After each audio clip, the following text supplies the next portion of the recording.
இந்தியாவில் விவசாயம் ஒரு வாழ்க்கையாக இருந்தது. இந்த 40 வருஷத்தில் இந்த வாழ்க்கையை வியாபாரமாக்கியிருக்கிறோம். பிலிப்பைனில் ஒரு 10 நாடுகளை சேர்ந்த பிரதிநிதிகள் ஒன்றா கூடியிருந்தோம். ஒரு மாதம் கூடியிருந்தோம். இந்த பச்சை புரட்சி இந்தியாவை மட்டும் சூறையாடலை, எல்லா வளர்முக நாடுகளையும் சூறையாடிருக்கு. எல்லா பணக்கார நாடுகளுமா சேர்ந்து எல்லா வளர்முக நாடுகளையும் சூறையாடிருக்கு. ஏன்னா இந்த எல்லா வளர்முக நாடுகள்லையும் வெயில் அதிகமாக இருக்குது, இங்கே தான் உற்பத்தி அதிகமாக இருக்குது. அப்போ இந்த உற்பத்தியெல்லாம் சுரண்டிக்கணும்னா இந்த நாட்டு மக்கள் மேலே ஒரு திட்டம் ஒன்று திணிக்கணும். அது மாதிரி எல்லா பணக்கார நாடுகளும் திணிச்சுது. அதன் விளைவாக என்ன நடந்திருக்குது அப்படிங்கிறத 30வது நாள் நாங்கள் தீர்மானமாக நிறைவேற்றினோம். 1960க்கு முன்னாடி நடந்ததுக்கு பேர் அக்ரிகல்ச்சர். அது விவசாயம் ஒரு கலாச்சாரமாக இருந்தது. 1960க்கு பின்னாடி நடந்திருக்கிறது அக்ரி பிஸ்னஸாக நடந்திருக்குது. இதில் ஒரு பெரிய வணிக சூறையாடலே இதில் நடந்திருக்குது. இந்த சூறையாடலுடைய தன்மை எப்படியா இருந்தது அப்படின்னு சொன்னாக்கா, எல்லாம் ஏற்றுமதி சார்ந்ததாக இருந்தது, இறக்குமதி சார்ந்ததாக இருந்தது. இப்போ உதாரணத்துக்கு நம்முடைய விதைகளை இறக்குமதி பண்ணோம், விதைகளுக்கு வேண்டிய உரத்தை இறக்குமதி பண்ணோம், கலப்பையை இறக்குமதி பண்ணோம், பூச்சிக்கொல்லிகளை இறக்குமதி பண்ணோம், களைக்கொல்லிகளை இறக்குமதி பண்ணோம்.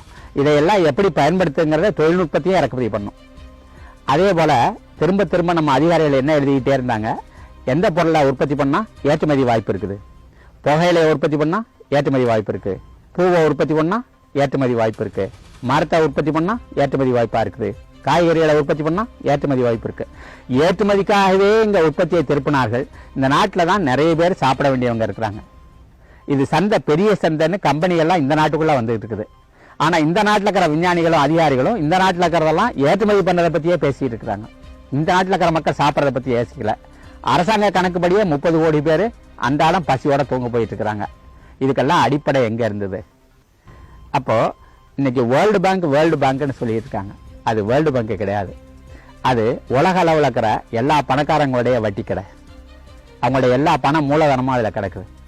அந்த மூலதனத்தை அவங்க எதில் முதலீடு செஞ்சாக்க தொடர்ந்து இந்த மக்களுடைய உழைப்பையும் உழைப்பினால் வர விளைச்சலையும் சுரண்டி கொள்ள முடியுங்கிறத அவங்க திட்டம் போட்டு வேலை செய்கிறாங்க. அப்படி திட்டம் போட்டு வேலை செய்கிறதுல வந்த ஒன்று தான் இந்த பிலிப்பைனில் இருக்கிற விதை உற்பத்தி நிலையம். இதே போல் இந்த கோதுமைக்கான விதை உற்பத்தி நிலையத்தை மெக்சிகோவில் வச்சுருக்கிறாங்க. முதல்ல அந்த குள்ள கோதுமையை தான் வட இந்தியாவில் கொண்டாந்து புகுத்துனாங்க. அதுக்கப்புறம் குள்ள நெல் ரகங்களை இங்கே கொண்டு புகுத்துனாங்க. நம்ம நாட்டுக்கிற விதைகளை இல்லாமல் பண்ணாங்க. ஆகையினால அந்த விதைகளை தொடர்ந்து நம்ம வாங்க வேண்டியதாயிடுச்சு. அந்த விதைகளுடைய தன்மை என்னவா இருக்குன்னு கேட்டாக்கா, அந்த விதையை நமக்கு கொடுக்கும் போதே அதில் கீழே நஞ்சையும் சேர்த்து கலந்து கொடுத்து விட்றோம். ஆகையினால அதை போடும்போதே மறுபடியும் பூமியில் இருக்கிற உயிரெல்லாம் செத்து போகுது. ஆகையினால மறுபடியும் நீங்கள் ரசாயன உரங்களை போட்டு தான் ஆகணும். ரசாயன உரங்களை போட்டாக்க பூமியில் இருக்கிற சத்து மேலும் மேலும் இல்லாமல் போயிடும். அதனால மேலும் மேலும் ரசாயன உரங்களை போடணும். அந்த மேலும் மேலும் ரசாயன உரங்களை போடும்போது செடிகள் பாதிப்புக்குள்ளாகுது, பூச்சி வருது, நோய் வருது. அப்போ பூச்சியை கட்டுப்படுத்துறீங்களா? சரி, அதுக்கு ஒரு ரசாயனத்தை தெளிக்கணும். நோயை கட்டுப்படுத்துறீங்களா? அதுக்கு ஒரு ரசாயனத்தை தெளிக்கணும். சரி, இது ரெண்டையும் கட்டுப்படுத்தினா போதுமா? போதாது. இந்த வளர்ச்சியை கொஞ்சம் ஊக்குவிக்கிறேன் அப்படின்னு வளர்ச்சி ஊக்கின்னு ஒன்று கொடுத்தோம். சரி, இப்போ அதையும் கட்டுப்படுத்தினா போதுமா? இல்லை, கலையை கட்டுப்படுத்தணும், அதுக்கு ஒன்று தெளிக்கிறேன். அப்போ இவைகளெல்லாம் பயன்படுத்தின மக்கள் எதை இழந்தார்கள்? இதெல்லாம் ரசாயனத்தை பூமியில் போடாத போது வரப்புல இருந்த புல்ல மாடு தின்னுச்சு, ஆடு தின்னுச்சு. இந்த ரசாயனத்தை தெளித்த பிறகு, விஷத்தை தெளித்த பிறகு புல்ல அறுத்து மாட்டுக்கு கொடுக்க முடியாது. இந்த வைக்கோல் நஞ்சாச்சு, நெல் நஞ்சாச்சு, நம்ம காய்கறிகள் நஞ்சாச்சு. அப்போ நிறைய பேர் மருத்துவமனைக்கு போகிறோம். அப்போ இந்த விவசாயிக்கு வர வர அந்த செலவுகள் கூடிக்கிட்டே போகுது. இப்போ உதாரணத்துக்கு முதல்ல அவர் விதைக்காக செலவழிக்கிறாரு, அதுக்கப்புறம் உரங்களுக்காக செலவழிக்கிறாரு, அப்புறம் பூச்சிக்கொல்லி நஞ்சுகளுக்காக செலவழிக்கிறாரு, வளர்ச்சி ஊக்கி நஞ்சுக்காக செலவழிக்கிறாரு, களைக்கொல்லி நஞ்சுக்காக செலவழிக்கிறாரு, மாட்டு வைத்தியத்துக்காக செலவழிக்கிறாரு, மனித வைத்தியத்துக்காக செலவழிக்கிறாரு. இது மாதிரி செலவு கூடிக்கிட்டே போகுது. ஆனால் இந்த செலவழிக்கிற அவ்வளவு பணமும் எங்கே போய் சேருதுன்னா மறுபடியும் அந்த உலகத்து வட்டி கடைக்கு போயிட்டு இருக்கு. அந்த உலகப்பெரும் வட்டி கடை இருக்குது, அது வேர்ல்டு பேங்க். முதல்ல அதை அந்த உலகத்து வட்டி கடைங்கிற பேரில் போச்சுன்னா உலகத்தில் இருக்கவங்க ஏற்க மாட்டார்கள்னு சொல்லி சர்வதேச நிதி அமைப்புன்னு சொல்லி ஒன்று உருவாக்குனாங்க.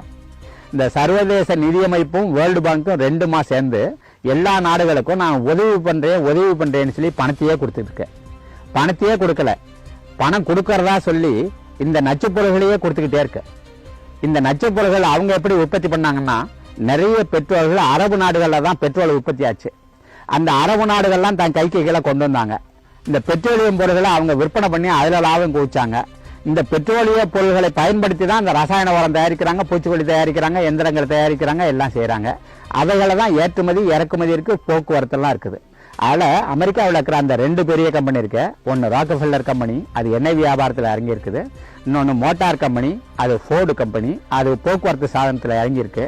இவங்க 2 பேரும் மிக அதிகமாக பணம் போட்டு உலகத்து வட்டி கடத்தையும் போட்டு தான் பிலிப்பைனில் அந்த IRRI international rice research institute சர்வதேச அரிசி ஆராய்ச்சி நிறுவனத்தை உருவாக்குனாங்க.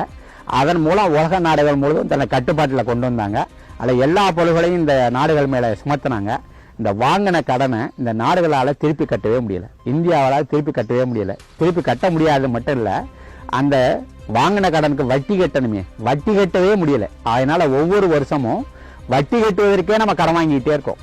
ஆகையினால அமெரிக்க கம்பெனிகள் சொல்லுவதை எல்லாம் நம்ம கேட்டுக்கொள்ள வேண்டியிருக்கு. ஐரோப்பிய கம்பெனிகள் சொல்றதெல்லாம் நம்ம கேட்டுக்கொள்ள வேண்டியிருக்கு. ஜப்பான் கம்பெனி சொல்றதை கூட நம்ம கேட்டுக்க வேண்டியிருக்குது. ஆகையினால இந்தியா தன்னுடைய அரசியல் சுதந்திரத்தை இழந்து கொண்டே வந்துகிட்டு இருக்கு.